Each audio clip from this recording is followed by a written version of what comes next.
Yesterday, Luigi Mangione, the man who allegedly killed United Healthcare CEO Brian Thompson, was brought to New York where he'll face state and federal murder charges. And there, to take advantage of the spectacle, was none other than embattled New York City Mayor Eric Adams, who decided to join the comically large police escort behind Mangione. Now, there were dozens of NYPD officers, FBI agents, and other officials. They were there to greet him in Manhattan, apparently because they were concerned somebody would attempt to free Mangione from police custody. But obviously Adams wasn't there to prevent a rescue attempt. He was there for a photo op.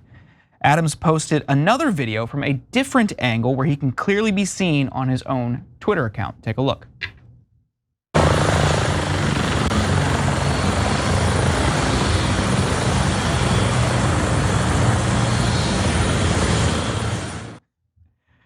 Now, asked afterward why he felt it was necessary to be present when Luigi Mangione arrived to New York, Adams told reporters, "I was at a conference a few days ago with the top CEOs, IBM, Deloitte. It was a room full of CEOs and government officials, and the shooting, the intentional shooting, and the response after really traumatized the entire industry. Not only the CEOs, but the employees. People forget that. And I wanted to send a strong message with the police commissioner that we're leading from the front. I'm not going to just allow him to come into our city. I wanted to look him in the eye and state that you carried out this terrorist attack, this terrorist act in my city, the city that people of New York love. And I wanted to be there to show the symbolism of that." Now, we'll get into more, including why it's ironic that Adams is there for a perp walk, but Cenk, what do you make of him showing up and saying specifically that the whole industry was shaken up by this, and that's why he did it? Okay, there's so many funny parts of this, but I'm going to reread what Jordan just read to you in case you missed it. You carried out this terrorist act in my city, the city that the people of New York love. Yeah, that's because New York is the city. So, okay, way to be eloquent. So I'm watching this thing before I figured out why they had this enormous police presence, right?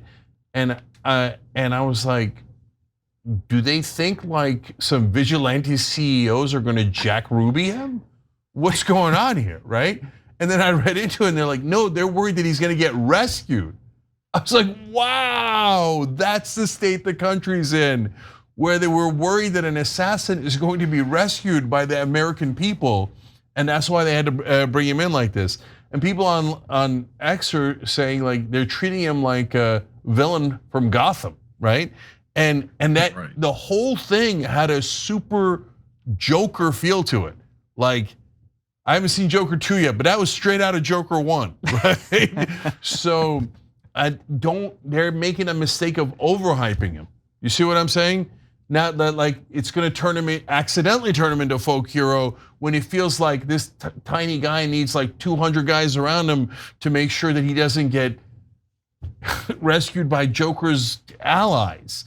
So I don't know. I think it's a bad look for police overall. And then Adams like trailing, like, hey, everybody, look at me, I'm here, right? We see you, brother. We see you. Just bring it down, okay? And if you're wondering why he's doing that, it's not just about crime.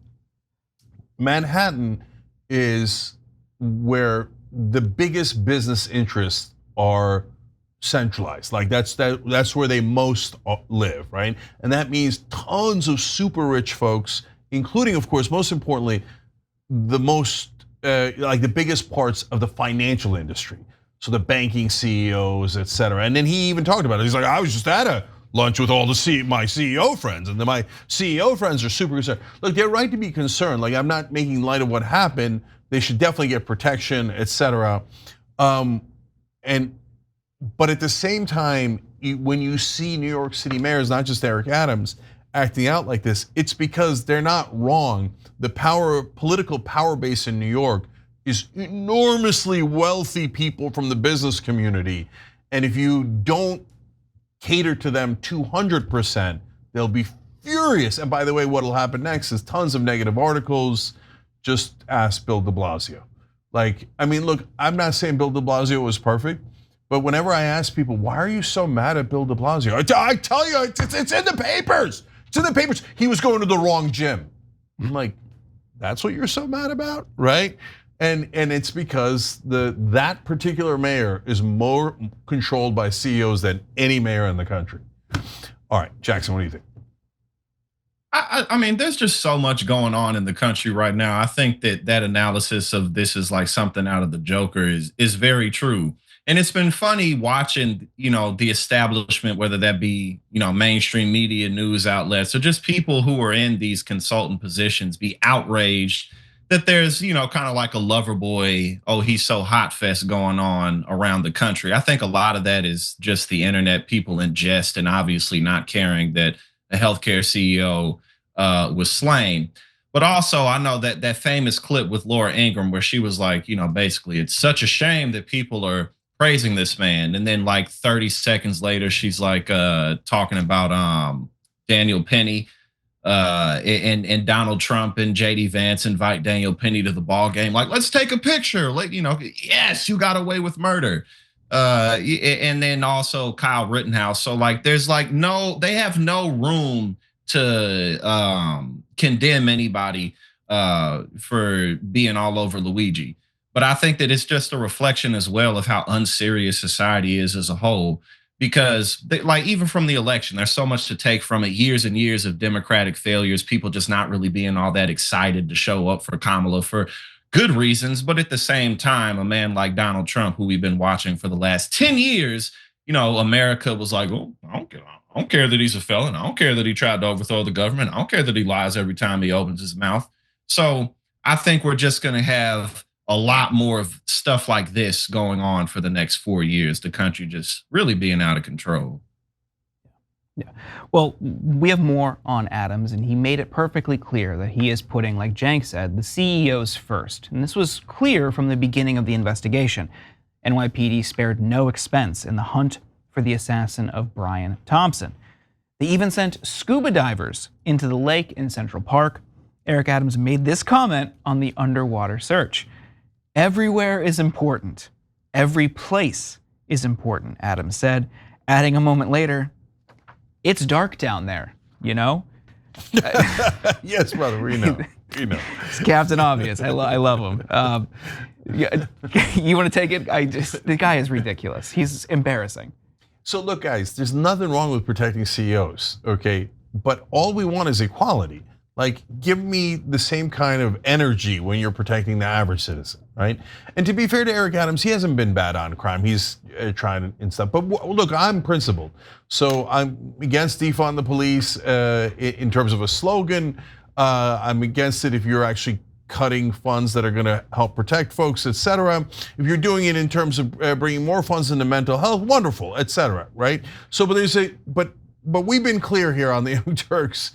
We're not in favor of crime, and we're not in favor of it when it hits working class communities like it has in Oakland, and by the way, sometimes in New York, but also, of course, when it hits CEOs as well.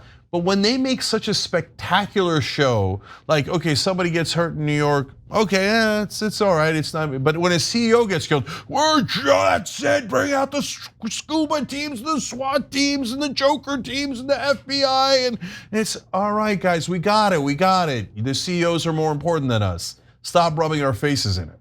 I want to add, when you're talking about this condemnation of violence or political violence, there are people you've seen rush out of the gate to condemn Luigi Mangione, and Jackson, you alluded to people developing like a cult of personality around him, finding him attractive. I saw one funny tweet that said, now I finally understand why people write to serial killers, because the guy is objectively handsome. And I think a lot of people sympathize with what he did because they understand, or maybe even have personal experience with, the private healthcare industry. But as the media rushes to put out poll after poll saying, hey, people actually like their private insurance. Well, as we've advocated on this network for years, when presented with the alternative, a universal system where they don't have to pay, they're going to like that more. But the corporate media and the mainstream media will rush out to defend the status quo. But also, when you're talking about violence, it is interesting to observe what is acceptable violence and what isn't. This, they're condemning. Like you pointed out, Daniel Penny is okay. He goes to the private suite of the Army-Navy game with Trump and Vance.